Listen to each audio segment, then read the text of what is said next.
S'ka rëndësi ku ndodhesh. Ne vim tek ti. ICT Tirana. Okej, unë do kthehem pak kështu se nuk dua t'i kthej kurrizin pjesës tjetër.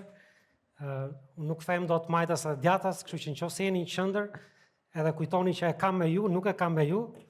Nëse Zoti ju flet për një gjë specifike, përgjigjuni Zotit. Më tha njëri një herë dhe ishte pastor që e njeh. Më tha ai ishte ulur mu përballë meje. Dhe më tha vllata gjithë kohës predikove kundër meje. Tha si e kisha hallin, tha se vetëm nga unë i kishe syt.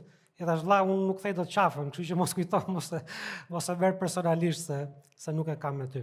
Okej, shpresoj që mbrapa meje të jetë logo e shoqërisë biblike, Kristoforiti 2, nëse e shihni, ka disa elemente patriotike, por edhe kryqin edhe fletët e librit që janë krahët e shqiponjës që janë të hapura. Nëse e shikoni atë edhe ju duket që është një libër aty, fletët e librit, urime, sepse ju jeni artist, unë jam inxhinier në profesion dhe kur e pash për herë të parë që punuam me artistin që e bëri logon, them nuk shoh në një libër këtu. Në kohë gruaja ime është artiste, edhe ajo më tha si nuk e shef librin, i ka faqet e hapura, si nuk e shef. Kështu që nëse ju e pat me një herë, urime. Por website-i është bibla.online, aty është Bibla e re, Bibla Kristoforiti 2, më në fund kemi disa vegla studimi, ratë parë mund të kërkosh për çdo gjë në Bibël. Nëse do të dish ku përdoret një fjalë, një shprehje, tani kemi një kërkim të detajuar, të avancuar në shqip, edhe me lematizimin e fjalëve që mund të kërkosh për një fjalë dhe të nxjerrë të gjitha sipas rrënjës apo formave të ndryshme që merr fjala në zgjedhim edhe në lakim. Kështu që ka shumë gjëra që mund t'i gjeni aty. Mund ta gjeni edhe në Facebook, Shoqëria Biblike Kristoforiti 2, mund të ndiqni çdo gjë që kemi përpara. Faleminderit për ftesën edhe një herë, është vërtet bekim të vi këtu edhe që të shoh që ka kaq shumë të rinj që e ndjekin Zotin, e duan Zotin, adhurojnë atë dhe duan të mësojnë për të. Roli i fjalës Perëndis padyshim në jetën e një besimtari është esencial.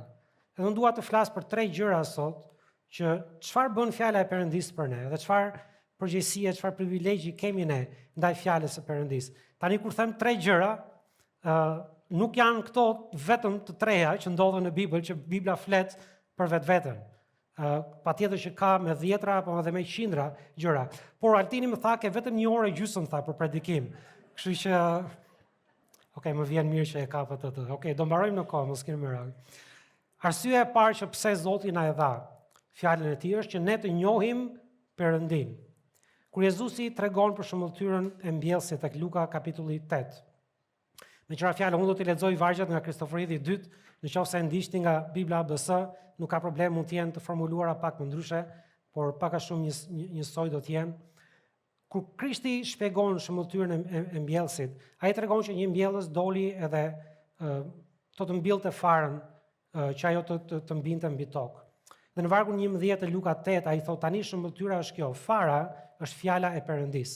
Pra, përtej shëmbulltyrës që një njeri fizikisht është duke mbjellur një farë, ai po shpjegon që arsyeja që pse po e tregon këtë shëmbulltyrë është sepse fara përfaqëson diçka. Dhe ajo përfaqëson fjalën e Perëndis.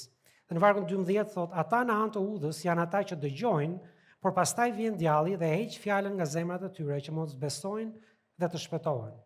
Ata mbi shkëmb janë ata që kur dëgjojnë e pranojnë fjalën me ngazëllim, mirëpo këta nuk kanë rrënjë që për një farë kohë besojnë dhe në tokë dhe në kohë tundimi bien. Dhe çka ra mes gjembave janë ata që pasi kanë dëgjuar shkojnë në mbyten me meraket, pasuritë dhe kënaqësitë e kësaj jete dhe nuk përsosin dot fryt. Por fara në tokë të mirë janë ata që me zemër të mirë e të ndershme, pasi e kanë dëgjuar fjalën, e ruajnë atë dhe sjellin në jetë fryt me durim. Edhe Zoti po krahason zemrën e njeriut me tokën kur mbillet një farë. Dhe ai thotë ka 4 lloj tokësh në cilët mund bjerë fjala e Perëndis. Dhe ai e krahason tokën me zemrën, kur fjala e Perëndis predikohet. Kur ti lexon fjalën e Perëndis apo dëgjon dikë që flet për të. Ka 4 lloj qëndrimesh që dikush mund të ketë në zemër. Dhe vetëm njëra është ajo që është një tokë e mirë, në të cilën ajo farë e mbjell i jep fryt. Kështu që arsyeja e parë që Zoti e dha fjalën e tij është që ne të njohim Perëndin. Dhe pyetja që un kam për të gjithë ne sot është çfarë zemre kemi ne ndaj Perëndis. A e duam Perëndin për atë që ai është, apo e duam sepse ai është baba gjysh i mirë edhe na bekon edhe na jep këtë edhe na jep atë. Nuk është problem të duash bekimet e Perëndis, por është një motiv më i lartë që ne të bijem në dashuri me Perëndin, edhe ta njohim atë nëpërmjet fjalës së tij. Te para Gjonit 5:20 thotë dhe ne e dimë se biri i Perëndis ka ardhur dhe na ka dhënë të kuptuarit që ne ta njohim atë që është i vërteti dhe ne të jemi në atë që është i vërteti, pikërisht në birin e tij Jezus Krisht. Ky është i vërteti Perëndi dhe jeta e përjetshme. Shikoni zemrën e apostullit Gjon. Ai që mbështeti kokën e tij tek zemra e Zotit Jezu Krisht dhe dëgjoi rrajën e zemrës së Perëndis. Ai njeriu thotë, ne kemi fjalën e Perëndis, por që ta njohim Perëndin, ta njohim Zotin Jezu Krisht. E dini që kjo është shumë e rëndësishme sepse shumë njerëz kanë një këndvështrim të gabuar për Perëndin apo marrëdhënien tonë me Perëndin. Gjatë viteve unë kam folur me shumë njerëz për Krishtin edhe në Shqipëri kjo është tipike që shpesh herë dikush kur fillon i flet për Zotin, ai të pyet, mirë kam një pyetje këtu. A lejohet cigarja, a lejohet alkooli? Unë nuk përmend as cigare, as alkool, as në një substancë tjetër, unë thjesht po i flisja për Jezu Krishtin. Dhe në mendjen e njerëzve, shpesh herë ata e kuptojnë marrëdhënien me Zotin si një gjë që Zoti ekziston që të na kontrollojë. Zoti ekziston që të na heqë çdo gjë që kemi ne qef në jetën tonë. Edhe është komplet një ide e gabuar e marrëdhënies së Perëndis. Dhe qëndrimi im gjithmonë ka qenë, unë dua që të njoh me Jezu Krishtin. Unë dua që ti ta njohësh atë, unë dua që ti të bjesh në dashuri me Zotin Jezu Krisht. Dhe ajo që ndodh është që nëse ke frikë se unë kam gjithë ato gjëra mëkate që më pengojnë, nuk dua të heq dorë, dua të dish një gjë. Sa më tepër bie në dashuri me Zotin Jezu Krisht, ai aq më tepër fillon që të ndryshojë jetën tënde. Ai të jep dëshira të reja. Mos u shqetëso shumë për ato gjëra që ndoshta thua unë nuk heq dot dorë kurrë nga kjo gjë. Sepse Zoti që doli nga varri i gjallë ka fuqi të t'jap ty fitore mbi sfidat e tua. Edhe mos e shiko marrëdhënien me Zotin si një listë të gjërave që duhen bërë apo nuk duhen bërë. Shikoje si një mundësi për të rënë në dashuri me Zotin e universit, që Perëndia që krijoi gjithçka dëshiron që të ketë një marrëdhënie personale me mua. Çfarë privilegji që ai e dëshiron një gjë të tillë. Atëherë fjala e Zotit na udhëzon që ne ta njohim atë. Te 2 Pjetrit 3:18 thotë, por rrituni në hir, si dhe në njohurinë e Zotit dhe shpëtimtarit tonë Jezus Krisht. Atij i qoftë lavdia tani e përjet. Amen. Rrituni thotë në njohuri, në hir dhe në njohurinë e shpëtimtarit. Jo thjesht fakte rreth Perëndis. Jo thjesht të mësojmë disa histori që ti dim çfarë thot Bibla. Jo, të rritemi në njohjen e Perëndis. Padyshim, studimi i Biblës, njohja e historive që janë në Bibël e tjera janë të rëndësishme. Por qëllimi nuk duhet jetë thjesht të marrim fakte, sepse Bibla gjithashtu thotë që njohuria krekos. Kështu që marrja e njohurisë pa një zemër të butë që ajo të zërvend në jetën tonë dhe të japë fryt, është e rrezikshme. Sepse ne do e përdorim atë për debate me njerëz, për grindje, ku unë di më shumë se ti, unë kam lexuar Biblën më shumë se ti, ndërkohë që Zoti thotë jo, unë dua që ju të rriteni në hir dhe dua që të rriteni në njohjen e Zotit dhe shpëtimtarit tonë. Pse? Sepse ai është i denj. Ai e meriton. Te Efesianët 1:17 thotë që Perëndia e Zotit tonë Jezus Krisht, Ati i lavdis, t'ju jap frymën e urtësisë dhe të zbulesës në njohurinë e tij. Filipianët 3:10 Pali thotë, apostulli Pali thotë që ta njoh atë dhe fuqinë e ringjalljes së tij. Aq e rëndësishme është fjala e Perëndisë, sa që Zoti Jezu Krisht vetë në Bibël quhet fjala. Gjoni 1:1, varg shumë i njohur në fillim ishte fjala, dhe fjala ishte me Perëndin, dhe fjala ishte Perëndi. Në krahasim me këtë, ai na jep edhe një paralajmërim për njohurinë e para Korintasve 8:1 thotë njohuria krekos, por dashuria ndërton. Dhe kur ti fillon që të dëshirosh një marrëdhënie me Perëndin, dëshiron ta njohësh atë, si është karakteri i tij, si është të ecësh me të, si është të dëgjosh zërin e tij. Kjo është një histori dashurie.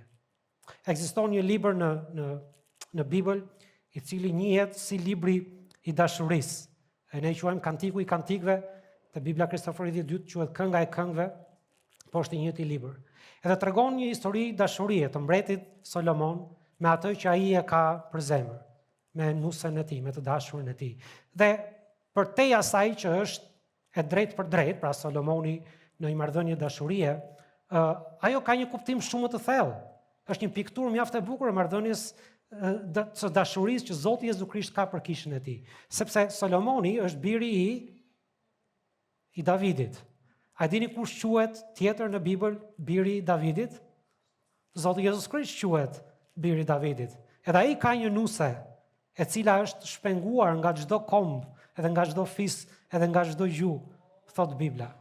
Edhe kjo përfaqëson jo vetëm dashurinë e Solomonit për nusen e tij, por përfaqëson dashurinë e Krishtit për ne. Dhe është një libër shumë intim, nëse e lexon. Dhe aty ka shumë vargje, ty lexoj një varg për shembull te Kënga e Këngëve.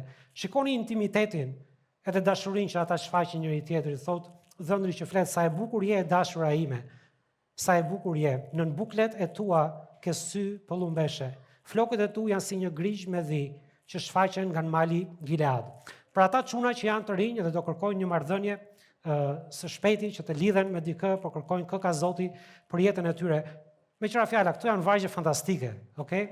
Harroni ato që dëgjoni në botë, jo thuaj kështu, jo thuaj ashtu. Shko këtu për shkakun, ja mund të marrësh të vargun.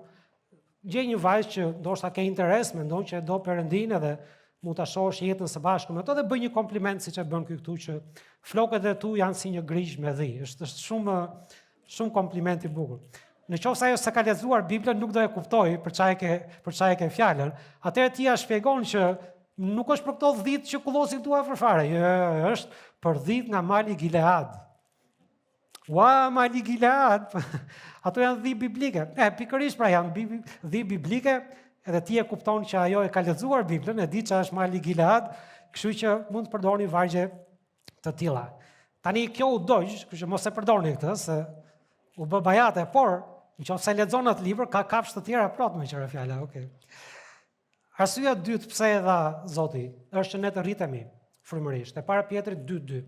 Thotë si foshnja të lindura rishtas, dëshironi qumshin e sinqert të fjalës, që të rriteni me anë të tij. Ashtu siç foshnja dëshiron qumshin, në të njëjtën formë duhet që ne ta dëshirojmë qumshin e sinqert thotë të fjalës së Perëndisë dhe ne rritemi kur e lexojmë, forcohemi nga brenda, mbahemi te premtimet e Perëndisë. Te Hebrejt kapitulli 5, autori shkruan Hebrejve për një personazh të dhjatës së vjetër, i cili quhet Melkisedek. Edhe ai thot në vargun 11, për të cilin, pra për Melkisedekun, ne kemi shumë gjëra për të thënë që janë të vështira për të shprehur, duke parë se ju jeni të plogët nga dëgjimi. Se ndërkohë që duhet ishit mësues, ju keni nevojë që dikush t'ju mësoj përsëri cilat janë parimet fillestare të orakujve të Perëndisë, dhe jeni bërë të tillë që të keni nevojë për qumësht e jo për ushqim të fortë. Sepse kushdo që përdor qumësht është i paaft në fjalën e drejtësisë, sa i është foshnjë. Por ushqimi i fortë u përket atyre që e kanë mbushur moshën, pikërisht atyre që për shkak të përdorimit i kanë shqisa të ushtruara për të shquar si të mirën edhe të keqen. Edhe ai thotë, shiko, unë dua t'ju mësoj për këtë Melkisedekun, sepse ky është një personazh për cilin dhjata e vjetër flet shumë pak. Janë vetëm pak vargje që i kushtohen Melkisedekut në dhjatën e vjetër. Dhe është pak mister, kush është ky person? Edhe ai thotë, shiko, unë dua t'ju shpjegoj, thotë, por e kam problem sepse ju jeni të plogët. Ju nuk e keni zemrën aty ku duhet dhe në vend që të ishit mësues, ju nuk jeni mësues. Ju keni nevojë ende për qumësh. Fakti që një njeri mund të ketë disa vjet në Krishtin i shpëtuar, nuk do të thotë që është rritur frymërisht, nëse nuk e ka aplikuar hapat e duhur për të pasur rritjen që Perëndia dëshiron. Edhe atëherë këtu është vendi i fjalës së Perëndisë. Te para Timoteut 4. Kjo miza do të dalin në televizor më duket. Vargje 12 deri në 15 thotë: Asnjë njeri mos ta përçmoj rinin tënde, por i shembull i besimtarëve në fjalë, në të jetuar, në dashuri, në frym, në besim, në lirësi. Padyshim që këtu ka shumë të ri dhe nuk besoj që është hera parë që e dëgjoni për këtë, por vërtet mos keni ndroje thjesht sepse jeni të rinj në moshë, shumë prej jush, që të mos i kushtoheni fjalës së Perëndisë. Le të mos bëhet ajo pengesë. Vargu 13 thotë: derisa të vi unë kushtoj vëmendje leximit, nxitjes, doktrinës. Medito mbi këto gjëra, jepu veten tërësisht atyre që përfitimi yt në to të shfaqet të gjithëve. Kur ti i lexohesh, i kushtohesh leximit, nxitjes, doktrinës, ajo që ndodh është një rritje frymërore nga brenda. Atëherë ti kupton premtimet e Perëndisë, ndërsa sfidat vinë në jetën tënde sepse ato do të vinë nga më të ndryshmet. Atëherë ti je në gjendje që tu qëndrosh. Padyshim trupi i Krishtit këtu luan një rol shumë të rëndësishëm, por fjala e Perëndisë është dhënë pikërisht për këtë arsye që ne të meditojmë në të dhe të rritemi. Edhe së treti, fjala e Perëndisë është dhënë që ne të përgatitemi për shërbim. Përsëritje e parë Timoteut 4, në vargun 16 thotë, kujdesu për veten dhe për doktrinën, vazhdo në këto, sepse duke vepruar kështu ke për të shpëtuar si veten tënde edhe ata që të dëgjojnë. Këto gjëra urdhëro dhe mëso. Ajo që Zoti thotë është që kur ti rritesh në fjalën e Perëndisë, ti e njeh fjalën e Perëndisë, ti do të shpëtosh shumë veta, përfshirë edhe vetën tënde, por edhe njerëz të tjerë. Dhe këtu nuk e ka fjalën për shpëtimin në kuptimin e mëkatit, shpëtimin e shpirtit, për përjetësinë. Këtu e ka fjalën që do të shpëtosh shumë veta nga gabimet, nga doktrinat e rreme, nga mësimet e rreme, nga sektet, nga kultet. Kur ti e njeh fjalën e Perëndisë, atëherë je në gjendje që të ulesh me dikë e të thuash, hajde ta hapim fjalën e Zotit së bashku. Por që ta bësh këtë gjë duhet të thellohesh në fjalën e Perëndisë. Fjala e Perëndisë nuk duhet të jetë sipërfaqësore për jetën e një besimtari. Dhe patjetër kjo gjë, njohuria e bashkuar me një zemër të përulur përpara Zotit, është diçka që Zoti e çmon dhe e përdor. Te 2 Timoteu 2:24 thotë, dhe shërbëtori i Zotit nuk duhet të grindet, por të jetë i butë me të gjithë, i prirur për mesimdhënie, i duruar, duke i udhëzuar me zemër butësi ata që kundërshtojnë, se mbase Perëndia do t'u jap atyre pendim për të arritur në njohjen e së vërtetës, dhe ata të shlirojnë prej lakut të djallit, të cilët ai ka zënë robër të vullnetit të tij. Ekziston një luftë frymërore dhe kjo është ajo që ne si besimtar duhet ta kemi parasysh. Që djalli dëshiron që t'i kapi njerëz robër të vullnetit të tij, me të gjitha format që ai përdor. Por shërbëtori i Zotit, duke ditur që ka një luftë frymërore, nuk duhet të grindet sepse debati ynë nuk është me njerëzit. Kur ti flet me dikë që nuk e ka pranuar Krishtin, ti duhet të kuptosh që ai është ende në lakun e djallit. Atëherë qëndrimi që ne kemi në bisedë, ndërsa ndajmë fjalën e Perëndisë, është shumë i rëndësishëm, është faktor që Zoti përdor që ta sjellë atë njeri në pendim. Prandaj duhet njohuria e fjalës së Perëndisë, por duhet edhe përulësia kur ne flasim me njerëz. Te para Thessalonikasve 5:14 thotë, tani unë nxisim vëllezër që të paralajmëroni ata që janë të pashtruar, të ngushëlloni mendje dobtit, të mbështetni të dobtit dhe të jeni të duruar me të gjithë. Në bazë të stadit që ku ata janë në ecjen e tyre, Apostulli Paul na jep disa vargje që kanë shumë urtësi, sepse ai thotë keni kujdes se si flisni me njerëz. Disa janë mendje dobët, thjesht nuk kanë aftësinë që të kuptojnë shumë gjëra. Atëherë keni kujdes kur flisni me ta, si komunikoni me ta. Mbështetni ata që janë të dobët. Disa njerëz bien edhe nuk ecin sepse janë të dobët, jo sepse ndoshta s'kan dëshirë që ta njohin Zotin. E thotë jeni të duruar me të gjithë. Sepse në fundit dikush pati durim kur erdhi tek ne edhe na shpalli fjalën e Perëndisë. Dhe me të gjitha gjërat që ne kemi në dispozicion sot, me teknologji, me gjitha gjërat që brezi ynë, them kur ishim të rinj, nuk i kishim. Ne sapo kishin dalë nga komunizmi, edhe ndonjëherë më vjen për qeshur kur më pyesin fëmijët, më përpara kur ishim më të vegjël, thoshin babi, a kishit ju celular kur ishit të vegjël, kur ishim moshën tonë. Tani kur isha unë i vogël, domethënë ishim në komunizëm, atëherë edhe në komunizëm ishim të gjithë një lloj, nuk ishte ndarje klasore atëherë, po ishim të gjithë një lloj të varfër edhe të kputur. Edhe unë i them, po ça celulari më të keqim babi? Ne jo vetëm celular, ne nuk njihnim as celulitin. Nuk ekzistonte si fjalë, jo celulari, por as celuliti. Po ta shifjen fjalor se s'kishte asnjë njeri, ishin të gjithë të kputur. Po të gjithë ato përparësi që Zoti na jep sot me gjërat që ne kemi në dispozicion. Pyetja është, a e njohin njerëzit më tepër Zotin sot se sa i njihnin më përpara?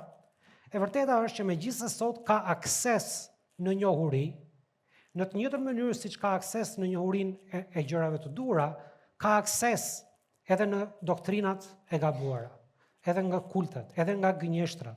Interneti është i mbushur plot, jo vetëm me informacion të saktë për Zotin, por edhe me informacion të gabuar, sepse nuk e përdorin vetëm njerëzit e duhur atë. Të gjithë e përdorin.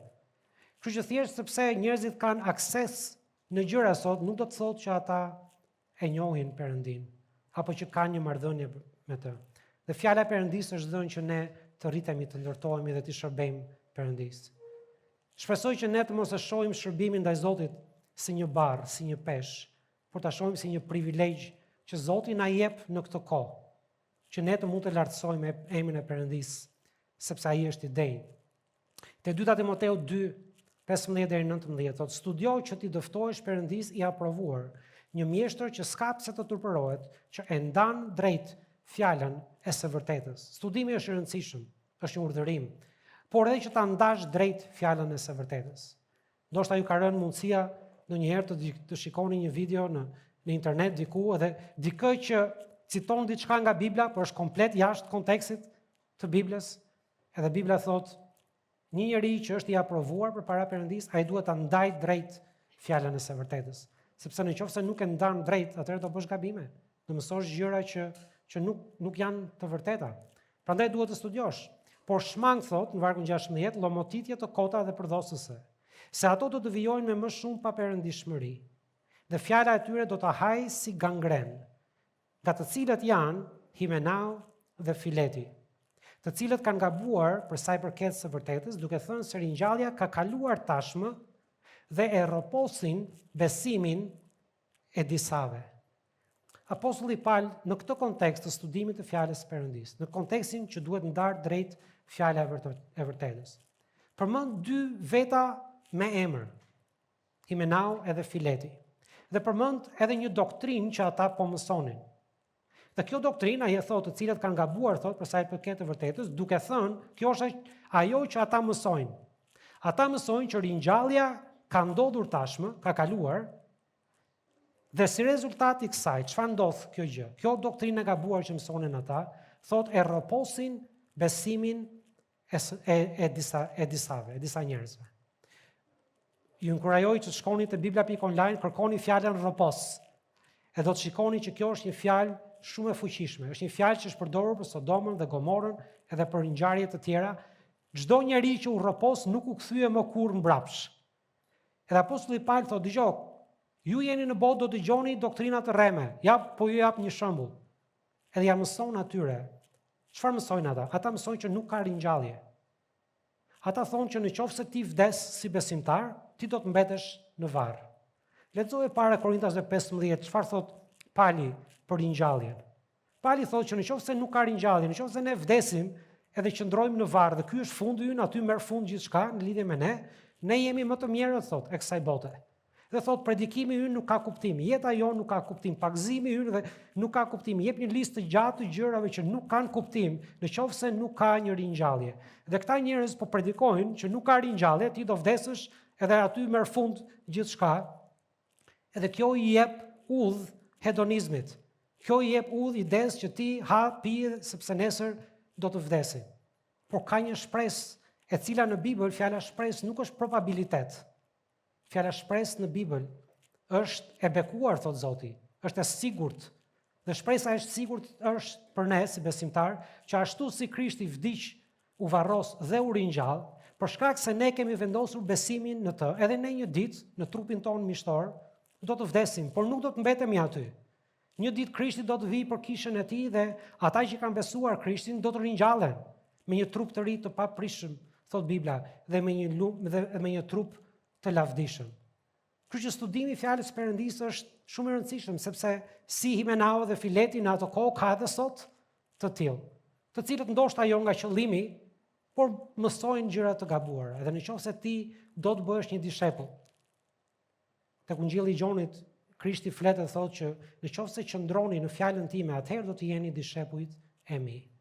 Pra të qëndrosh është një nga aspektet, ka disa aspekte të qenit dishepull, por një nga aspektet është të qëndrosh, të ecësh në fjalën e Perëndisë. A ke një marrëdhënie me Zotin sot? Më kujtohet historia e një pastori i cili tregonte historinë e një burri i cili ishte në gjumë, kishte një ëndër, ishte duke parë një ëndër në gjumë. Edhe konteksti i ëndrrës kishte të bënte me luftën e dytë botërore. Edhe ky ishte në ëndër, ishte luftëtar në anën e duhur. Pra, po luftonte nazistët në këtë rast, edhe ishte shumë i suksesshëm në luftë, siç janë nëpër filma që nuk i kap plumbi asnjëherë, deri në fund fare si Katani. Ke vetëm brezi i vjetër e një Katanin, këta të rinj nuk e njohin. Nëse si një personazh pozitiv, të cilin nuk e kapin plumbat asnjëherë, se pastaj mbaron filmi shpejt, po nga fundi pastaj mundet.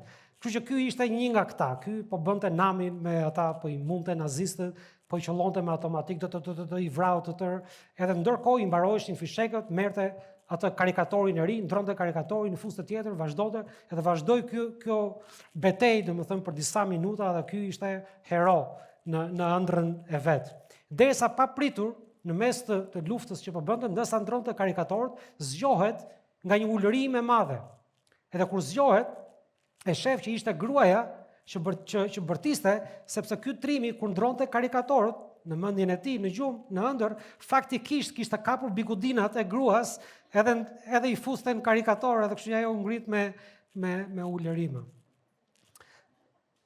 Ka shumë trima që kanë lloj-lloj ëndrrash, që në mendjen e tyre bëjnë gjëra të mëdha, po që nuk përputhen me realitetin.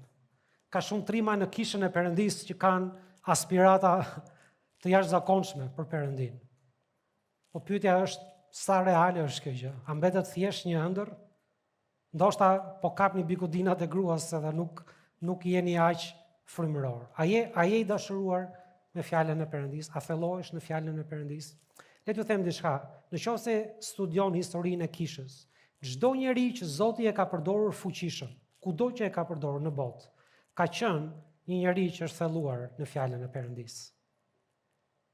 Edhe ju që jeni të rinj keni një avantazh shumë të madh që mund ta bëni këtë sot. Me të gjitha gjërat që Zoti ju ka vënë në dispozicion, çfarë kohe më e përshtatshme edhe bekuar është që thoni, unë dua që të kem një marrëdhënie reale me Zotin. Unë dua që kur të vinë stuhit në jetën time të kem një themel të fortë në fjalën e Perëndisë. Unë dua që kur të dëgjoj doktrina të gabuara të mos rroposen pas tyre, të mos bie, por të jemi fort të qëndrojnë në fjalën e Perëndisë. Në vargun 19, sidoqoftë, themeli i Perëndisë qëndroni sigurt duke patur këtë vul. Zoti i njeh ata që janë të tij, dhe le t'i largohet paosisë kushdo që përmend emrin e Krishtit. A e dëshiron fjalën e Perëndisë? A je i dashuruar pas tij? Nëse jo, sot është dita që të fillosh thuaja Zotit në zemër. Zot, unë dua të kem një intimitet të tillë me ty, dua të të njoh ty nga afër, dua të njoh kush je ti, dua të njoh cilat janë ato gjëra që të pëlqejnë ty, që të sjellin ty lavdi. Mos e shiko marrëdhënien me Zotin si një barr, bëje këtë, mos bëj atë. Nëse ligji do të funksiononte dhe legalizmi do të funksiononte, mirë ishim në dhjetën e vjetër, ne kishim ligjin e Mojsiut. Por ajo që Krishti vjen është shumë e epërme, shumë e lartë, sesa ligjet, bëj këtë, mos bëj atë. Dhe kur bien dashuri me Krishtin, Zoti do të tregoj gjëra të reja, do të tregoj çfarë i pëlqen atij. Ti do të ecësh në një rrugë që je i sigurt që është sipas asaj që i sjell atij lavdi. Le të lutemi. Atë Perëndi, Zot, të falenderojmë për fjalën tënde, të falenderojmë, Zot, që është e gjallë dhe vepruese, që depërton, Zot, deri në ndarjen e frymës edhe të shpirtit, të nyjes edhe të palcave. Dhe Zot, nuk ka asnjë instrument njerëzor që të depërtojë në një mënyrë të tillë. Por fjala jote është e gjallë, ajo është në gjendje, Zot, që të depërtojë aq thellë, saqë vetëm ti i njeh zemrat tona, i njeh sekretet e zemrës tonë, Zot. Edhe ti na flet direkt, edhe kur duket sikur mesazhi nuk është për atë pikë, ti o Zot na flet në zemër, sepse ti e di ku ndodhemi ne. Zot, lutem për këtë kish, Zot, që ta bekosh, që të vazhdosh të arrisësh në numër, në frymë, Zot, në ecjen e tyre me Jezu Krishtin. Faleminderit, Zot, për zemrën që kanë për të adhuruar ty. Faleminderit, Zot, që dëshirojnë të rriten në fjalën tënde, në njohurinë ndaj teje. Zot, lutem, përdori për lavdinë tënde, Zot. Bekoj, Zot, shumoj në numër edhe në frymë, që ti të lavdërohesh në mesin tonë edhe në kombin tonë. Ne emrin e shmuar të Krishtit lutemi. Amen.